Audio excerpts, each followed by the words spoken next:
Good morning everyone and welcome sa ato nga programa ang buhing awit sa kamatuoran 101. And today, atong pagahisgutan pa dayon no as we end up the month of August. What I mean is October. So atong pagahisgutan pa dayon before mag-close ang bulan sa Oktubre. Na atong pagalantawon karon ang mao nga teacher or kining magtutudlo as the world celebrated Teachers Month, or kung sa religion, Pastors Month, or appreciation, Teachers Appreciation or Pastors Appreciation. Now, sa atong ginahisgutan no, dunay tulo ka butang nga wala matagaan o appreciation sa kalibutan. Una, mao ang Holy Spirit. Tawag ni ana is internal teacher. Siya ang gatudlo sa ato sa atong mga kinaiyahan nga mausab ta og naa say bunga nga diin pure nga bunga mao ang love, joy, peace, patience, kindness. So ang tawag nato sina is mao ang internal teacher nato mao ang Holy Spirit. And then next sa atong previous video, atong gitun-an pod ang ikaduha nga teacher nato ang external. Kung naay internal, naapoy external. Ang gawas. So ang gatudlo sa ato ni ana mao ang mga alagad sa Ginoo or pastor. Sila ang gihatag, appoint sa Ginoo as a gift sa church. Yes, dili sila perfecto, pero they have that responsibility to edify, to equip the church aron nga ang mga kaanakan sa Ginoo mutubo. And then today, so tawag nato ana is external. So today, atong pagahisgutan ang last nga teacher. So before mo end ang mao nga bulan sa Oktubre, atong pagahisgutan ang last nga teacher, kining eternal nga teacher. Mao ang grace. Now, ang atong basihan ini is in the book of Titus chapter 2 verse 11 down to verse 12. Ingon din sa pulong sa Ginoo, "For the grace of God that bringeth salvation hath appeared to all men." The grace of God. So, in verse 12, teaching us that denying ungodliness and worldly lust, we should live soberly, righteously, and godly in this present world. So, diingon rin sa pulong sa Ginoong Dios, ang grasya sa Ginoong Dios nagdala og salvation. Og naana dayag na kini sa mga tao, niabot na sa tibuok katawhan, all men, dili selected ha, dili pod few people, group of people or race sa panaliha, but all people, all human race. So nagtudlo kini sa ato verse 12, teaching us ang grace sa Ginoong Dios nagtudlo kanato. So unsa man ning grace dai? So before ta mag tuon no, ato sang lantawon, there are many definition about grace. But usa ni ini sa Christian basis that grace is the basis for the Christian faith.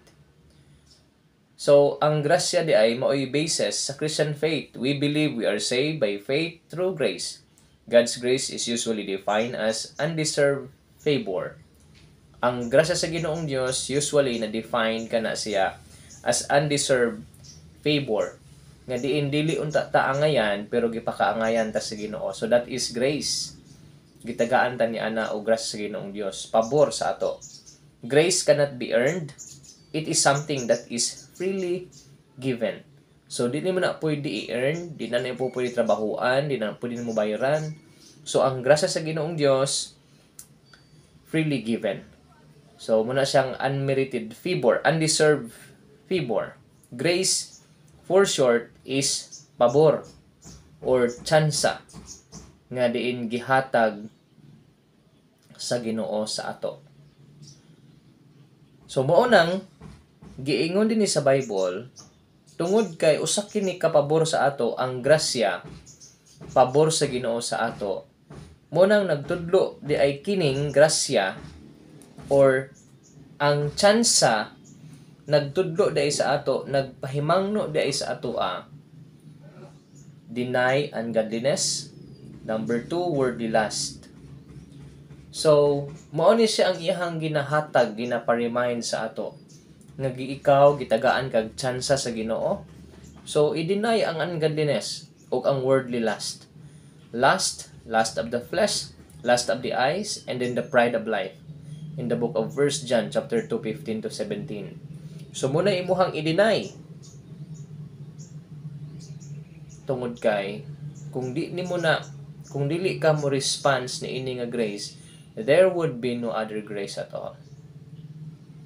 Wala nay lain pang magpakamatay para sa imong sala. Wala nay lain pa nga magatudlo nimo about ni ini. Tungod kay ang kalibutan, lahi ang tudlo sa kalibutan. Muna nga pasalamaton kita tungod kay ang grasya sa Ginoong Dios dako kaayo sa tong kinabuhi. So munang wala na puyo daing rason nga kung nasipyat man ganita, gitagaan tag tsansa sa Ginoo. Tawag pa na to theologically, ang atong tawag ni ana is God's grace or favor nga gihatag sa Ginoo sa ato. So that favor teaches us to deny ungodliness. It means kung nakainom ka last week or last month, ayaw nag-inom ron balik. Kay gitagaan kag tsansa sa Ginoo, or else kung dili ka mo response niini, you will suffer. Mag-antos ka. Tungod kay wala na ilain pa. Munang pasalamat ka that every day dako ang grasya sa Ginoong Dios, mas gipadako ang grasya sa Ginoong Dios sa imuha. Aron nga ang tumong niining grasya sa Ginoong Dios, unsa may tumong niini in the book of 2 Peter chapter 3 verse 9. Giingon din sa pulong sa Ginoong Dios, the Lord is not slack concerning his promise, as some men count slackness, but is long-suffering to usward, not willing that any should perish, but that all should come to repentance. Should come to repentance. So muna siya ang reason, that's why God poured out His grace diri sa ato. It means, gihatag sa Ginoong Dios ang tsansa sa ato so that we can repent.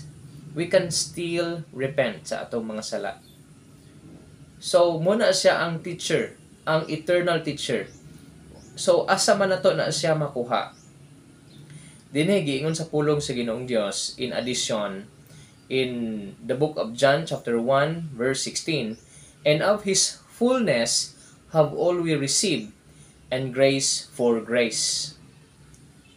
So, ang atong nadawat dahil, His fullness, kang Christ, all we receive, and grace for grace.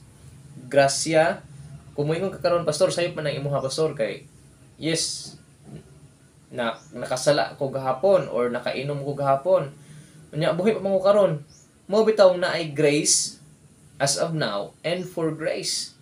Mas gitagaan ka pabor sa Ginoo, mas gipaboran pagid ka sa Ginoo. Imagine, di mo na ma-appreciate.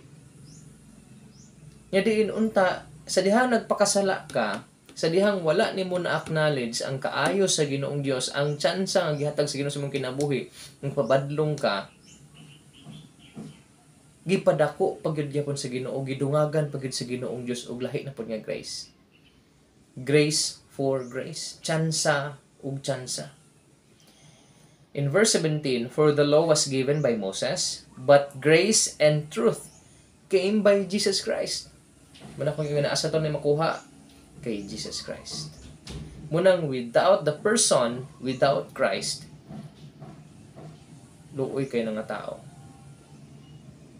Munang, kung atong lantawon, walay laing kagustuhan ang Ginoong Dios sa imong kinabuhi. Dili nga taman ra ka magbag-o, kay dili jud ka makabag-o sa imong kinabuhi kung wala si Kristo. Dili nimo ma-appreciate ang gihimo sa Ginoo sa imuha kung wala si Kristo. Munang dawata igsuon si Kristo. Tuuhi siya isip personal nimong luwas, giluwas na kaniya. and then dawata sa imong kasing-kasing.